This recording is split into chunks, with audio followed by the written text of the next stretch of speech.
بسم الله الرحمن الرحيم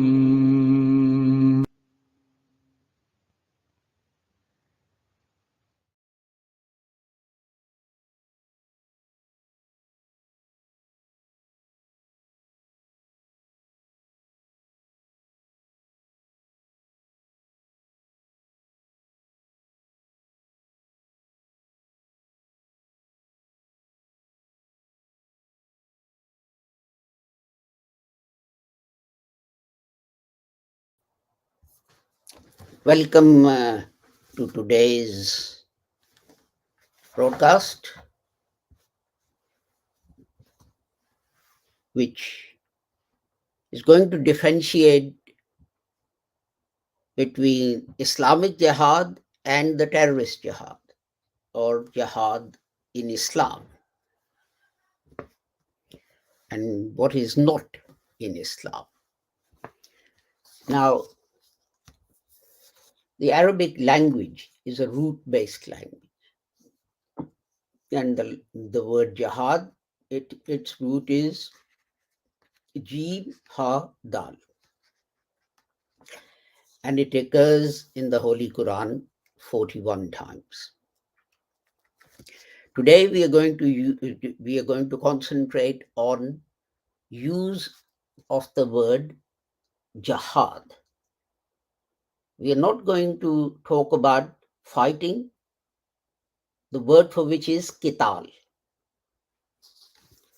Now jihad, Jim Ha Dal, is used in the Holy Quran 41 times and 27 times as a verb, jahada, 4 times as the noun, jihad, once as the noun, juhud, 5 times as the verbal noun, jihad, and 4 times as active participle, mujahideen. To give you one example, وَالَّذِينَ هَاجَرُوا وَجَاهَدُوا فِي سَبِيلِ اللَّهِ أُولَٰئِكَ يَرْجُونَ رَحْمَةَ اللَّهِ. Chapter 2, verse 218. And here it's translated as strive hard in Allah's way. And that's the to strive, to struggle. إِنَّ الَّذِينَ آمَنُوا وَهَاجَرُوا وَجَاهَدُوا بِأَمْوَالِهِمْ وَأَنفُسِهِمْ فِي سَبِيلِ اللَّهِ وَالَّذِينَ أَوَوا وَنَصَرُوا أُولَٰئِكَ بَعْضُهُمْ أُولَٰئِكَ بَعْضٌ. And strive hard with what? بِأَمْوَالِهِمْ وَأَنفُسِهِمْ, with your possessions and your property. And the point I'm making is that jihad doesn't just mean fighting, or it's misconstrued both by Muslims and non-Muslims to mean fighting. Because how would you fight with your biamwalihim? What do? Take my wallet out and throw my wallet at the enemy, or take the change in my pocket out and start throwing pound coins at people? I'm sure many people would be very happy if I conducted a jihad in that manner. And there are many other verses, again, as a noun, chapter 9, verse 24, it's used as striving, struggling. وَرَسُولِهِ وَجِهَادٍ فِي سَبِيلِهِ فَتَرَبَّصُوا. Strive, struggle. And so it goes on. And the word mujahid is for the people who conduct jihad. فَضَلَ اللَّهُ الْمُجَاهِدِينَ بِأَمْوَالِهِمْ وَأَنفُسِهِمْ. Those who strive hard. Mujahideen, those who strive hard with their property and their persons. But one thing I want to concentrate on, and one thing I want to mention here, which we'll come to later, this is chapter 4, verse 95. وَفَضَّلَ اللَّهُ الْمُجَاهِدِينَ عَلَى الْقَائِدِينَ. Here the word mujahideen is being contrasted with the word qa'ideen. Mujahideen are people who struggle and strive. They put effort into achieving something. And qa'ideen are those people who do not struggle or strive or put effort into achieving an objective. So you can see that if mujahideen, those who struggle and strive, is the opposite of qa'ideen, according to the Holy Quran itself, chapter 4, verse 95, then a mujahid is not necessarily an individual that is fighting. It may be in some certain limited circumstances. But don't take my word for it. Let's look at Lane's lexicon, which was the first English and a very authentic dictionary of the Holy Quran. And sadly, Muslims didn't have the, the desire, they couldn't see the usefulness of writing a dictionary of the Holy Quran in English, and a Christian had to do that.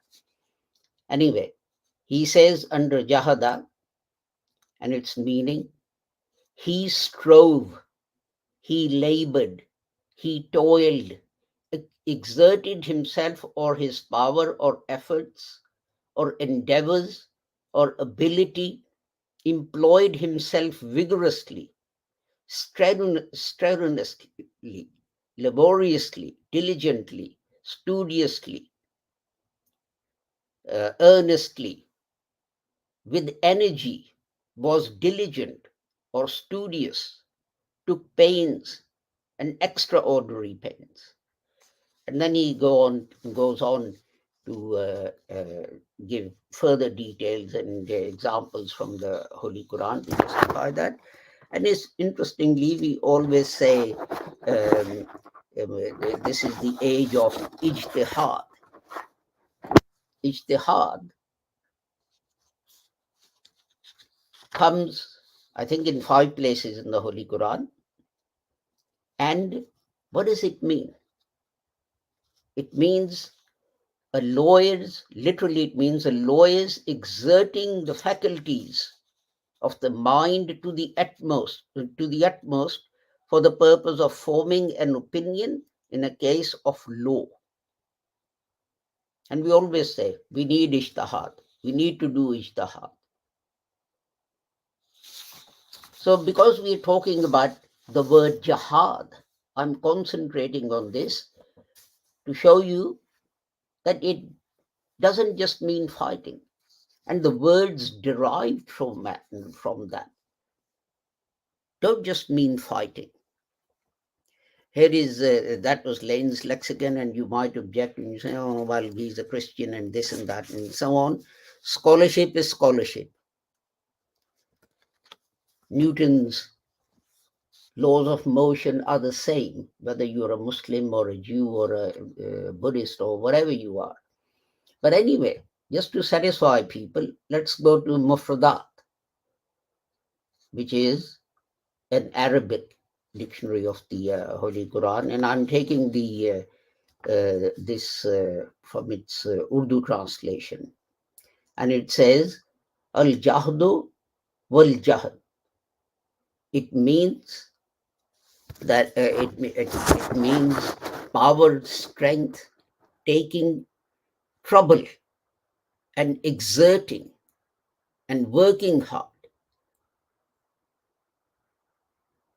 and so on. And they quote chapter 9, verse 79, وَالَّذِينَ لَا يَجِدُونَ إِلَّا And these people have nothing more then they have earned by their hard labor, by their hard work. Jahdahum, Johdahum.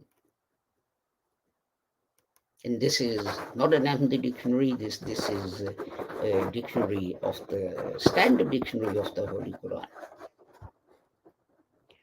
وَأَقْسَمُوا بِاللَّهِ جَهْدَ أَيْمَانِهِمْ. Chapter 16, verse 38. That they swear, they take oaths. To do what? That they'll do their utmost. And what's the word for that? Jahda. And again, they mention al-ijtihad and give it the same meaning as Lane's lexicon has done. And then they go, then they explain further that to defend yourself or Islam against the enemy means that jihad is of three types.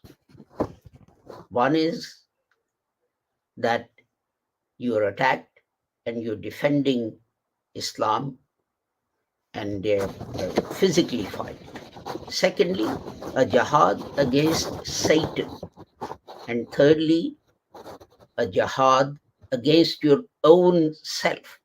That means against your own evil desires. You turn up late at the office because you overslept because the night before you were watching a late night movie. And the boss says, why are you late? And most people are tempted to say, oh, the bus broke down or there was a traffic jam or so on. And they wouldn't say, well, I was watching a late night movie and I overslept. Jihad is to contain that self that is telling you to lie. And chapter 2, verse 78 says, وَجَاهِدُوا فِي اللَّهِ حَقَّ جِهَادِهِ. Then conduct jihad in Allah's way. Strive and struggle in Allah's way. And that includes all three. But remember this, the jihad against the self you have to carry out every minute, every second, every day, every week. All the time, whenever you're confronted by any situation, you need to conduct that jihad. Jihad, in the sense of fighting, you may have to conduct if you're actually physically attacked. And again, fighting your evil desires. You're holding on to someone's file and they want this, whatever it is, done urgently. And you know that if they become desperate, you can ask them for a backhander. That is jihad against Satan. And we see that these jihads, as mentioned in the Holy Quran, are not happening anywhere. And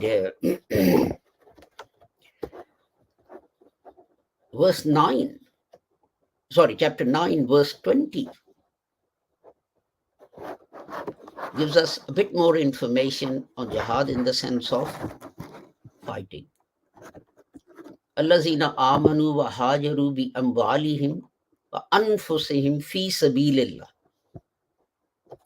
People who believe. That's the first thing. You believe. And then to save their lives, they had to migrate. Hajaru. And then having done that, they conducted a jihad. How? With their property, with their possessions, and their lives. And there is a hadith, Jahidu ahwa'akum kama tujahiduna a'da'akum, that the way you confront your enemies, the way you fight your enemies, fight your own desires with the same ferocity, in the same way. Now, you see, if you look at that, what is that saying? When you're fighting your enemy, you may be fighting with a sword. Is this hadith saying that when you fight the enemy, you fight with a sword, you stick a sword in your stomach or your heart? Because literally the hadith says the way you conduct jihad against the enemy, conduct a jihad against your own desires in the same way. This is literal. And that is the problem. That people take things out of context and literally, and they say, oh, Islam says go and do this and so on. No, it doesn't. You just made it up. And then there's another hadith which says, Jahidul kuffari bi aydikum wa al sinatikum.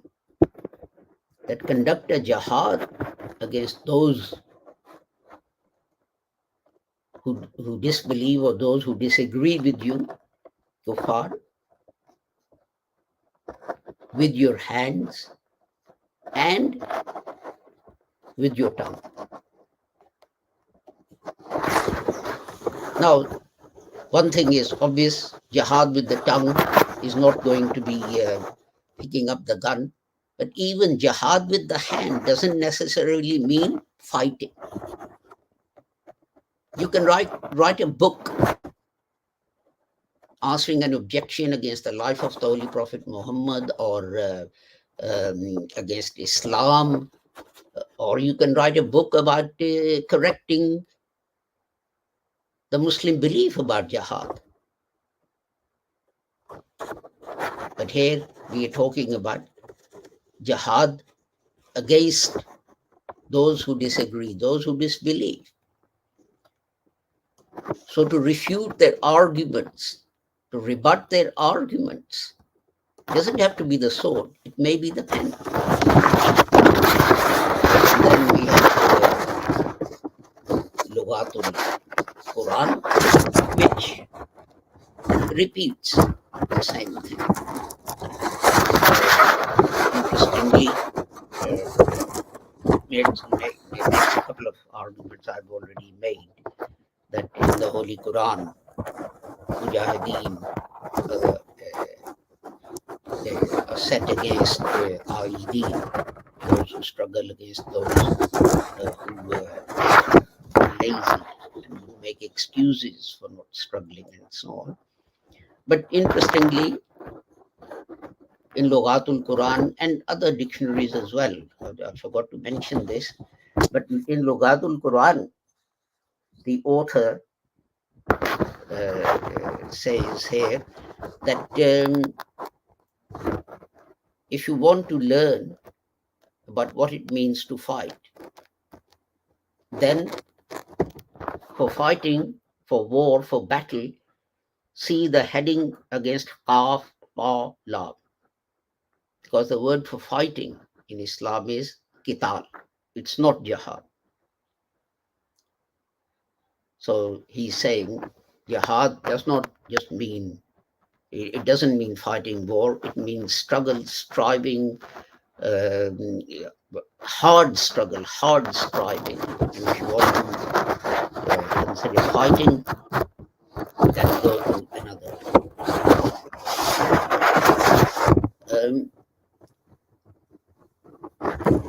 Now, let's turn to Hazrat Mirza Ghulam Ahmad.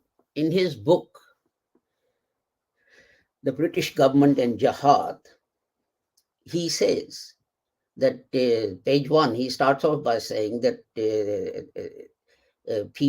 because people haven't understood the philosophy of jihad, they have made many mistakes and given the opponents of Islam a weapon to attack Islam with. And then he says, remember that jihad comes from juhad, which means to struggle, for strive.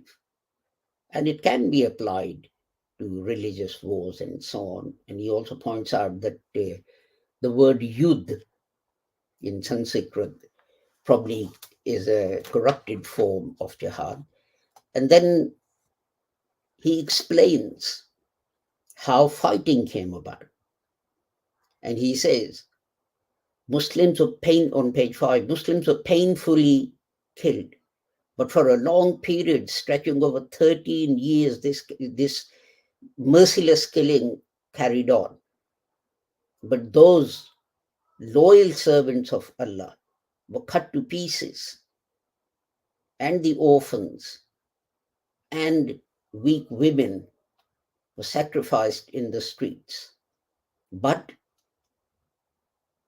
these righteous ones did not reply.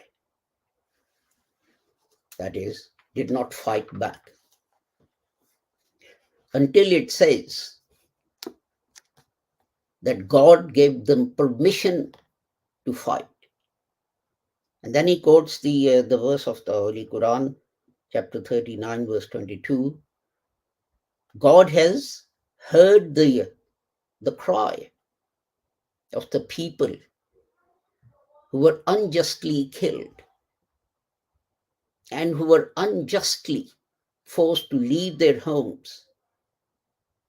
God has listened to their lament. God has listened to their prayers. And he has allowed them to fight. He has allowed them to defend themselves. And God is the most powerful, and he helps the oppressed, etc. Now, this lays down 3 conditions. Those people who were persecuted and who were killed and who were forced out of their homes, God has heard their lament. God has heard their prayer and allowed them to defend themselves. Where does it say that you just take up the sword and say to someone, recite the kalima or I'm going to cut the head off? There's no mention of that. Elsewhere in the Holy Quran, I didn't make a note of this, but it is said that there are times when persecution or putting up with persecution is worse than slaughter. But Hazrat Sahib makes a very important point, which was true and correct at his time, and which is true and correct now. And he says, at this point, it is with sadness that I have to write that ignorant Maulanas have kept hidden from the ordinary public the real nature of jihad and taught ordinary man that it means to plunder and kill people. And this is what jihad is. On the other hand, the Christian preachers did the same thing, said the same thing. So can you imagine that the Christians are propagating that jihad means to plunder and to kill people and to rape women? And the Christians printed thousands of pamphlets and magazines in Urdu and Pashto and other languages and distributed them throughout India and Punjab and the frontier areas, that Islam was spread by sword in this manner. And the name of Islam means to wield the sword. What convinced people were these 2 witnesses. One was their own religious Maulvis, scholars, and the other Christian missionaries. And then their animal anger boiled over, etc., etc. Now, isn't the same thing happening now? That was happening at time of the promised Messiah, isn't exactly the same thing happening? There's one group of Muslims that is saying jihad is to take up the sword and you go and you kill people and you make the women your slaves and so on and so forth. And who else is saying that? Non-Muslims. Non-Muslims who want to conduct propaganda against Islam are saying exactly the same thing. But I want to end by asking some questions. Number one, if jihad was, and jihad meant that the British in India should be attacked with the sword and killed and so on, why was it that none of the Muslim rulers of states conducted a jihad against the British? There was Nizam of Hyderabad, there was Nawab of Junagadh, there were many others, Muslim rulers. Why didn't they conduct a jihad? Why was it only necessary for Hazrat Mirza Ghulam Ahmad to conduct a jihad? Okay, forget about these Nawabs and Nizams and so on, because they were living under the British. Why didn't the kings of Iran and Afghanistan and other countries conduct this jihad of the sword against the British? You know, Iran and Afghanistan border India. They could have said, Muslims are living under Christian rule, we are going to free them, and attacked the British. Why didn't they do that? Number three, why did the Sunni Saudis, this is in the First World War, why did the Sunni Saudis join the Christian British to fight the Sunni Turkish Khilafat during the First World War? They sided with the British and destroyed the Turkish Khilafat. Why did they do that? Was this jihad or was this fasad? Will someone answer that? Why is it that when Muslim League, the political party that struggled for the creation of Pakistan, when it was early in the 20th century, when it was created, its constitution set three objectives.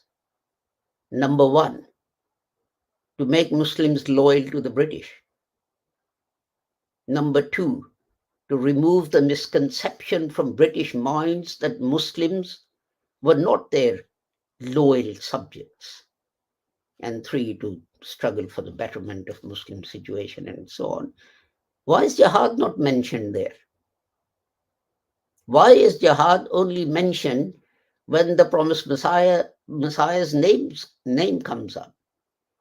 Number five, why is it that when Pakistan was created as an independent state, the founder of Pakistan, Quaid-e-Azam Muhammad Ali Jinnah, when he became the Governor General, he took an oath on the Holy Quran to be loyal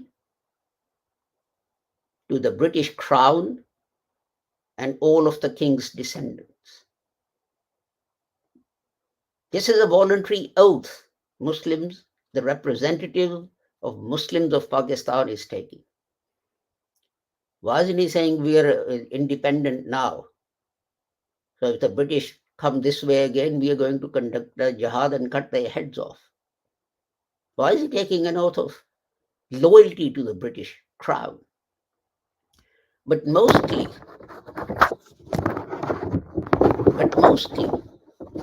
if your definition of jihad is correct and you are sincere, why is it that no Muslim country has declared a jihad against Israel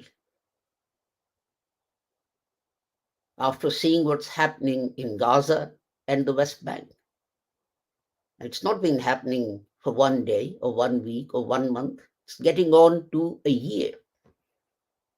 40,000 innocent Palestinian women and children have been killed in Gaza. I think some 18 or 20,000 of them are children, innocent children. And yet no government, Saudi government, the custodian of holy places, has not declared a jihad against Israel. The Gulf states have not declared a jihad against Israel.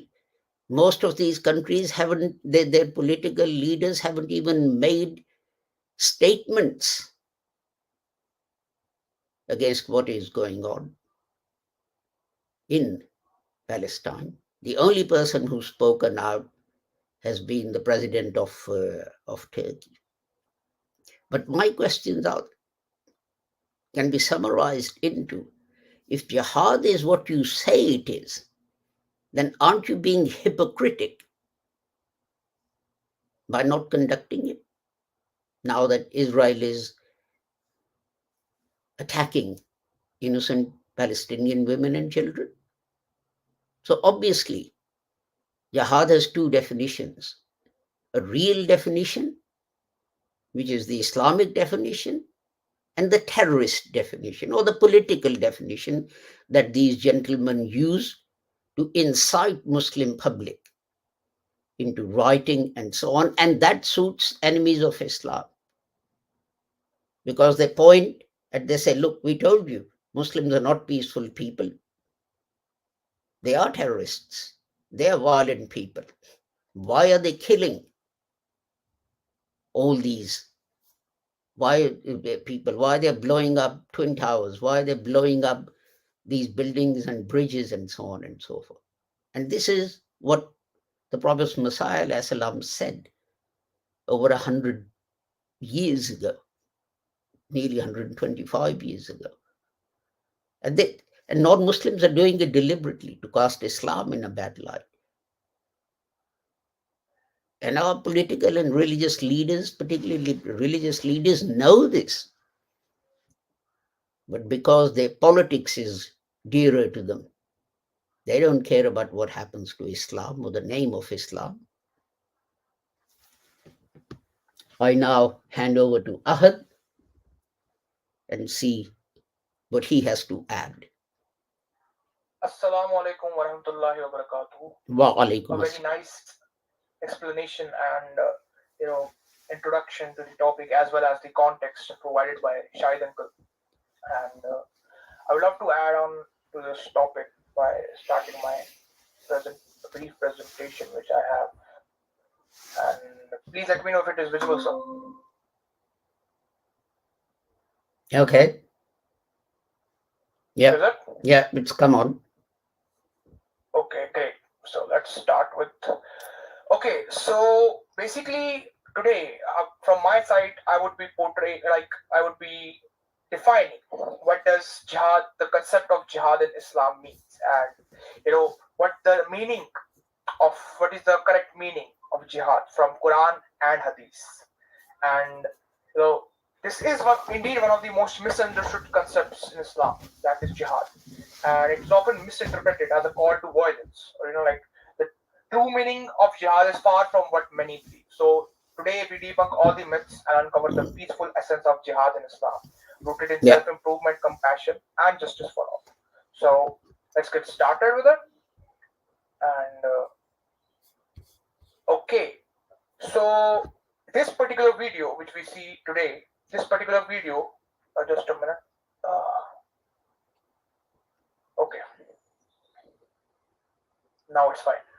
So this particular video which I prepared, this will be particularly divided into 4 parts. This particular episode will be the part 1, where I'll be discussing what is jihad as per Quran and Hadith. I'll be defining the significance of jihad, the use of jihad in Quranic verses, jihad in Hadith, and then I'll also explain what are the uses of jihad by jurists. Okay. In the upcoming parts, we'll be discovering what are the circumstances under which war was permitted, and the wrong notion of jihad. We'll be refuting the misinterpreted Quranic verses with the correct interpretations, and we'll also be discussing the directions related to war. Like the slavery was abolished by Islam and everything regarding that. And there are also some topics which are concerned regarding jihad, punishment for apostasy and stuff. So we have already proved in our previous videos that there is no punishment for apostasy, and Muslims are not commanded to force non-Muslims to accept Islam. So these are already discussed in our previous episodes of Sunday discussions. Like you can see it in our channel, Islamic Institute for Lahore Ahmadiyya Movement. You can check it there. They are already like we have prepared a detailed presentation for that as well. We have allowed everything to say that, and we have explained it in detail there. But in this video, as far as this particular video is concerned, we'll be covering these four main chapters. That is significance of jihad, use of the word jihad in Quranic verses, jihad in hadith, and the uses of jihad by jurists. Okay, so without any further ado, let's get started with our video. Chapter 1, the significance of jihad. Quickly, I'll change this. Okay, so a very great misinterpretation prevails with the regard of jihad in Islam by assuming that the word jihad is supposed to be synonymous with war. And even the greatest research scholars in Europe have not taken the pains to consult any dictionary of Islam of the Arabic language, nor to refer to the Quran to find out the true meaning of the word. So widespread is the misunderstanding that a scholar of fame of A.J. Wensick, in his book, as you can see here, this is his book, A Handbook of Early Mohammedan Tradition. When preparing his Concordance of Hadith, A Handbook of Early Mohammedan Tradition, gives not a single reference under the word jihad, not even a single reference, referring the reader to the World War as if these were two synonymous terms. Let's move a bit down. Okay. So the Encyclopedia of Islam goes even further, beginning the article on jihad by the spread of Islam by arms is a religious duty upon Muslims in general, as if jihad meant only war, but war was undertaken for the propagation of Islam. Klein, who has written the book The Religion of Islam, he makes a similar statement where he says, jihad, the fighting against unbelievers with the object of either winning them over to Islam or subduing and exterminating them in case they refuse to become Muslims, and the causing of Islam to spread and triumph over all religions is considered a sacred duty of the Muslim nation. So this is what these scholars or these writers have said. What we want to say here, what we want to make you realize about is that if any of these learned scholars had taken the trouble to consult an ordinary dictionary of Arabic language, he could never make such a glaring misstatement. The word jihad is derived from jihad or juhad, which meaning ability, exertion of or power, and jihad and mujahida meaning the exerting of one's power in repelling the enemy. So this is the definition given by Imam Raghib in his book, which is mentioned here. Reference will be given in the description. You can check it. And Imam Raghib then also goes on to say that jihad is of three kinds: the carrying of a struggle against the visible enemy, against the devil, against the self, that is nafs. Okay, this was what is told by Imam Raghib.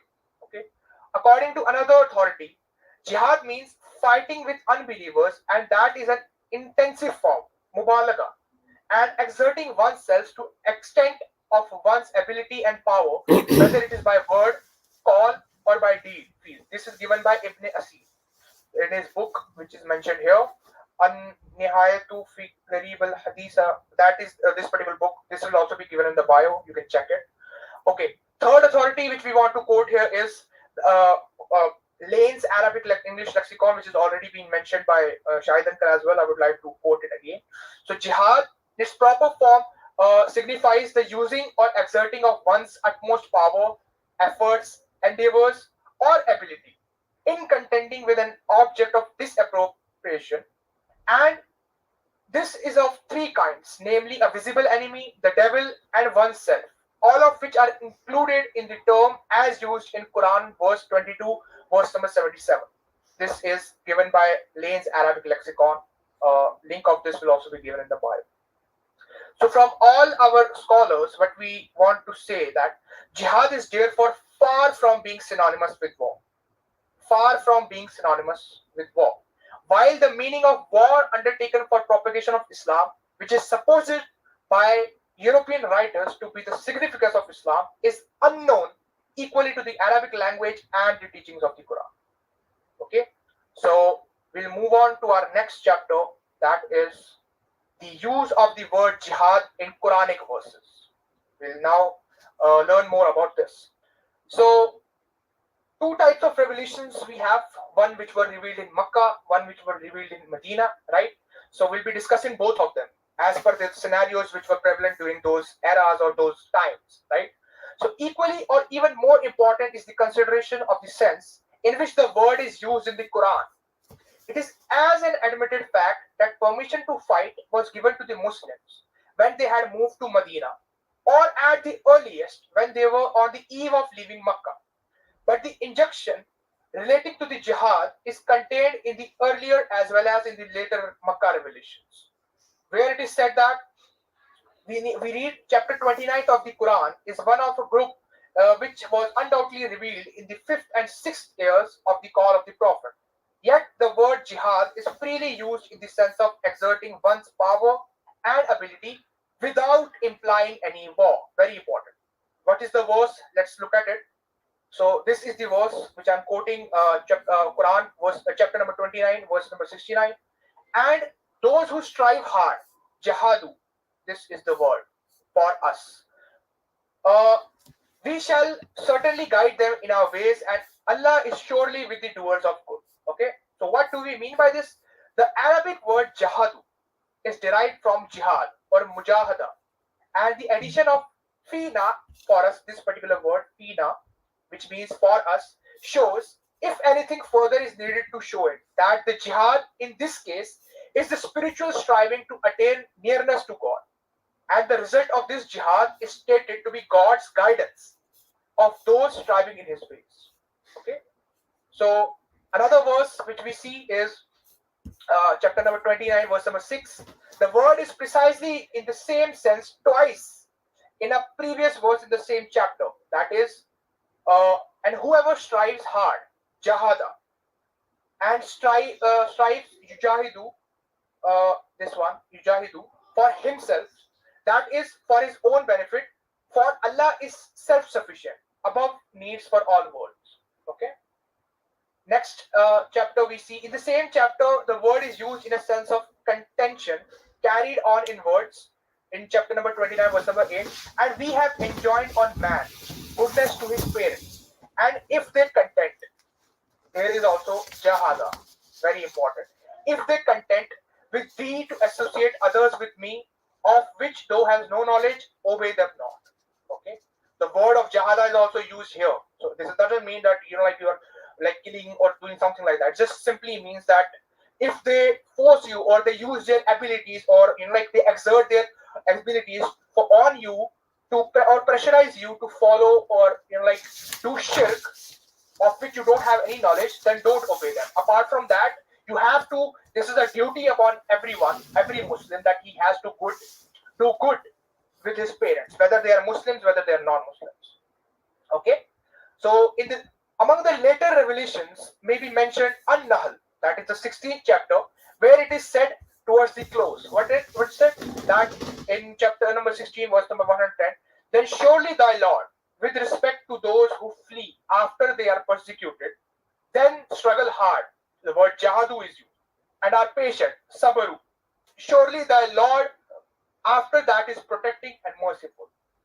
There is another prevalent misconception, namely that at Makkah, the Quran enjoined patience, sabr, and at Medina it enjoined jihad, as if patience and jihad were two contradictory things. The error of this view is shown by the quoted verse, since it enjoins jihad and patience in one breath, as I have showed you here. I'll show it once again, that then surely thy Lord, with respect to those who flee after they are persecuted, then struggle hard, jahadu, and are patient, sabr. These are both, they are not any contradictory terms. They are both used in a single verse and they are very like synonymous to each other, right? They are in context to each other. That's what I meant to say here. Another two more examples which may be quoted for the use of jihad in Makkah revelations are Quran chapter number 22, verse number 78, and strive hard, jahida, as you can see here, jahidu, for Allah with due striving, jihad. in other verse, it is written that so obey not the unbelievers and strive hard, Jahid, against them with a mighty striving, Jihadan, with it. Okay, where personal pronoun, uh, where the personal pronoun, it refers clearly to the Quran, as the context shows. In both these cases, carrying on of a jihad is clearly enjoined. But in the first case, it is a jihad to attain nearness to God, and in the second case, it is a jihad which is to be carried out on against the unbelievers. But a jihad not of the word, but of the Quran. The struggle made to attain nearness to God and to subdue one's passions, and struggle made to win over the unbelievers, not with the sword, but with the Quran, is therefore a jihad in the terminology of Quran and injunctions to carry on these two kinds of jihad were long given long before the command to take up sword in self-defense. So this is what we conclude from the, you can say, the Meccan revelations. Okay, so let's now talk about what happened after the Hijrah. Okay, the Medina revelations. The struggle for national existence was forced upon the Muslims when they reached Medina, and they had to take up sword in self-defense. Very important. This struggle went and rightly under the name of jihad, but even in the Medina chapters, the word is used in wider sense of struggle carried on by words or deeds in any kind. What is written in the word? Let's check. That is Quran chapter number 9, verse number 73 and chapter 66. What is written in it? That, O Prophet, strive hard. Word jahid is from jihad against the disbelievers and the hypocrites, and be firm against them. And their abode is hell, and evil is the destination. Here the Prophet is bidden to carry on a jihad against both the unbelievers and hypocrites. The hypocrites were those who were outwardly Muslims. Please note this. Hypocrites were those who were outwardly Muslims and lived amongst and were treated like Muslims in all respects. They came to mosque and prayed with Muslims. They even paid the zakat. A war against them was unthinkable, and none was ever undertaken.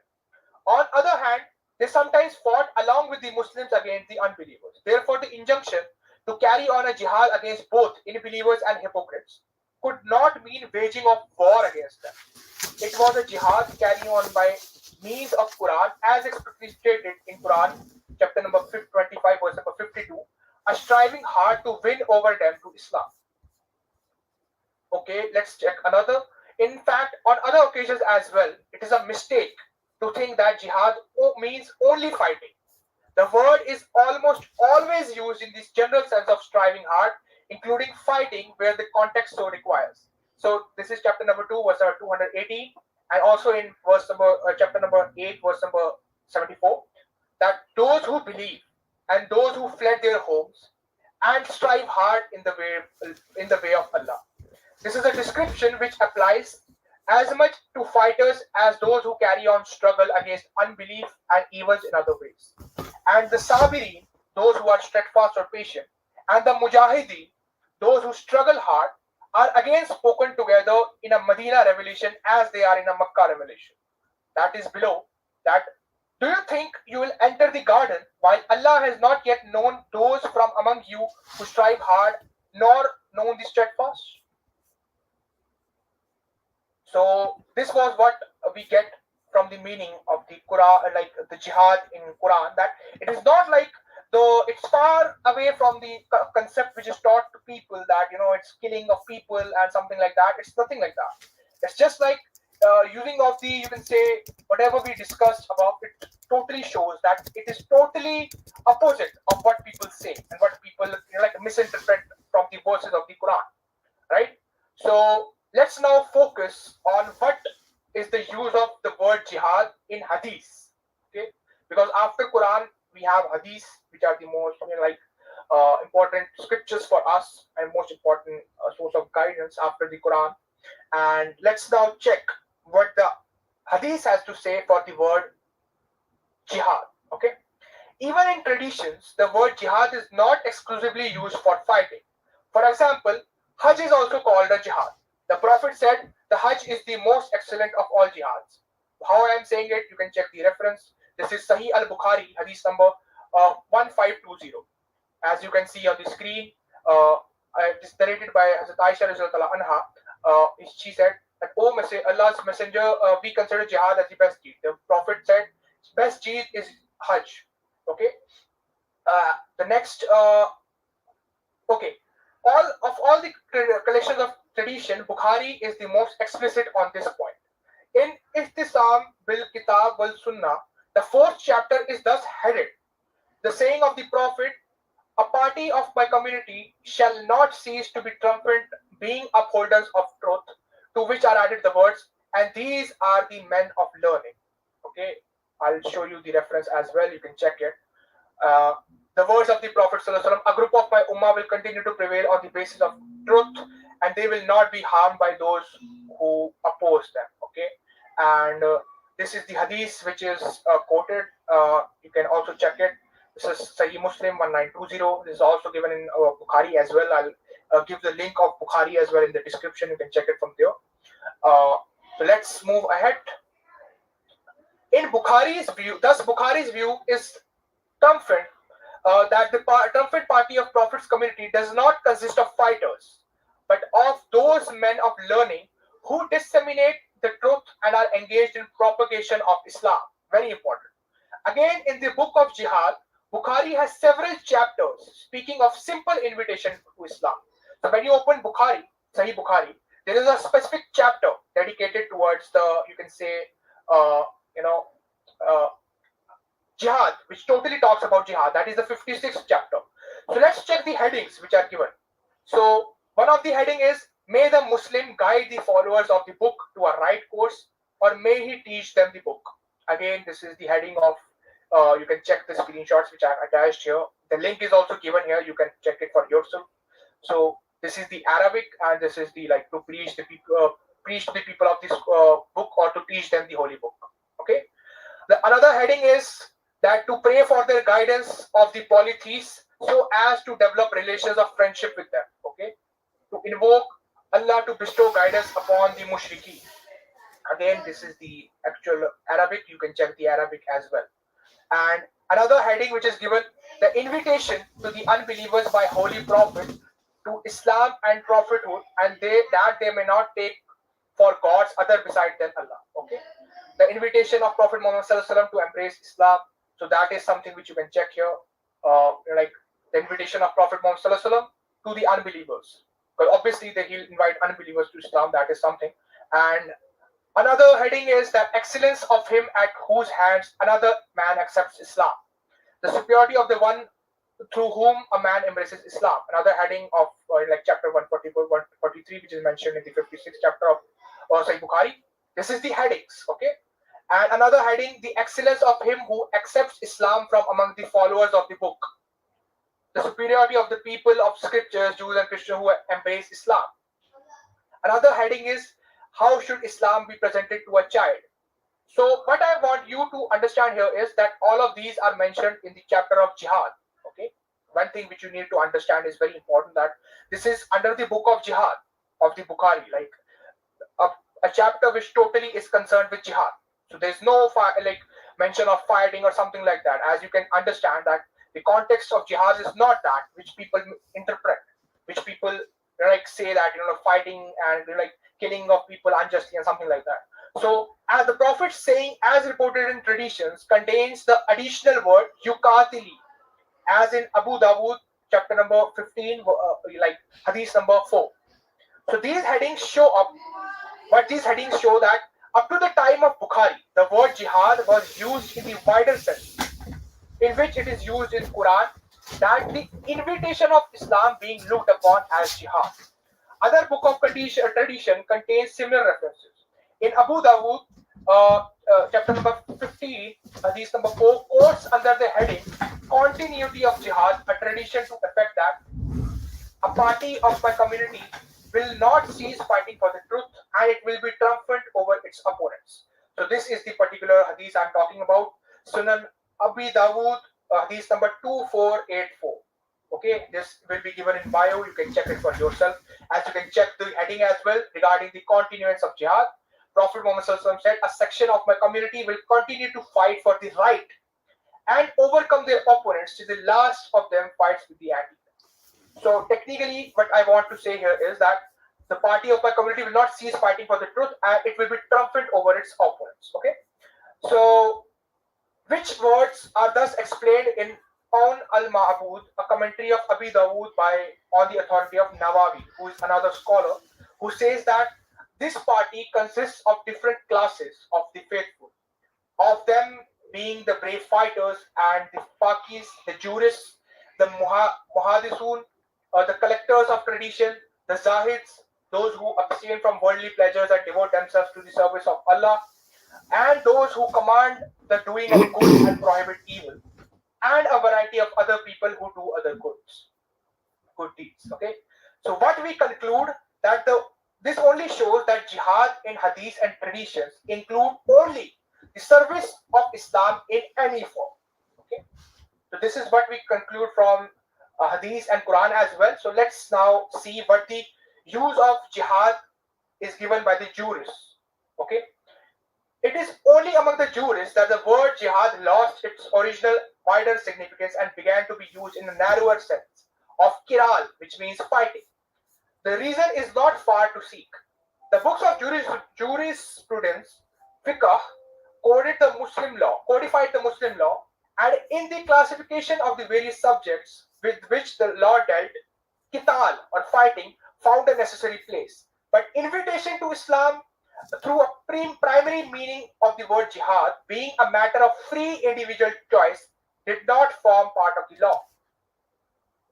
The jurists who had to deal with qital therefore used the word jihad as synonymous with qital, and by the wider significance of the jihad was lost sight of, though the commentators of Quran accepted the significance when dealing with the verses such as verse number 25 of verse number 25, chapter number 25, verse number 52, which is this which I have written here, that so obey not the disbelievers and strive against them with the Quran, a great striving. Okay, so but that was not the only misuse of the word. Together with this narrowing of the significance of jihad, the further idea was developed that Muslims were to carry on war against unbelieving nations and countries, whether they were attacked or not, which is an idea which is quite foreign to the Quran. So by this, I think we have explained completely that what is the correct meaning of jihad according to the Quran and Hadith and correct traditions. And in this part, which was our today's video, this was the main objective to clarify the concept of jihad as per Quran and Hadith. So in the upcoming parts, in the upcoming videos, we'll also talk about the circumstances under which the war was permitted. The wrong notion of jihad will refute the misinterpreted Quranic verses, which people misinterpret. Will take those and refute the misinterpretations. And then in the final part, we'll also discuss about the directions which are related to war. In which we'll also discuss how Islam, abolished slavery. There are other topics as well which are concerned regarding jihad, which are also part of jihad, which people often talk about when they discuss jihad, like punishment for apostasy and are Muslims commanded to force non-Muslims to accept Islam. So regarding these topics, we have already discussed them. We have already discussed them in thorough in our previous episodes. As you can see here, are Muslims commanded to force non-Muslims to embrace Islam, and no punishment for apostasy in Islam. We have dedicated a whole series on this. First, we defined what is apostasy. Then we defined what is the ruling of Islam on apostasy, like what was the punishment of apostasy in other religions. Then how Islam came and how it said that there is no punishment for apostasy in Islam, both proved from Hadith and Quran as well. And yeah, I think that should be it for today's video, and I hope I was able to explain you what was the correct meaning of jihad from Quran and Hadith. Yes. So Jazakallah khair. Yeah. Yes. Yes. So we've looked. It's taken an hour, and we looked at the use of the word jihad in the Holy Quran, in the Hadith, in lexicons of Arabic language, to show that what has happened is that the word has been hijacked by some people who want to use it for political purposes, both Muslim and non-Muslim. Muslims want to use it to incite the masses to say they should be attacking non-Muslims, and non-Muslims want to use it to show Islam in a poor light and say, look, every Muslim is required to pick up the sword and kill all those around him who do not embrace Islam. So we've had our hour, and we are grateful. We should be thankful that we belong to the Lahore Ahmadiyya movement, which follows Hazrat Mirza Ghulam Ahmad. And through his teaching and that of Hazrat Maulana Muhammad Ali and so on, we've been striving to put to people the correct interpretation, the real spirit of Islam, without any political axe to grind. And with that, and with the prayer that whoever you are and wherever you may be, regardless of your religion or sect or nationality or caste or creed or color, may Allah keep the whole of humanity safe and sound, particularly our brothers and sisters in Gaza and West Bank, who are suffering what can only be described as a genocide.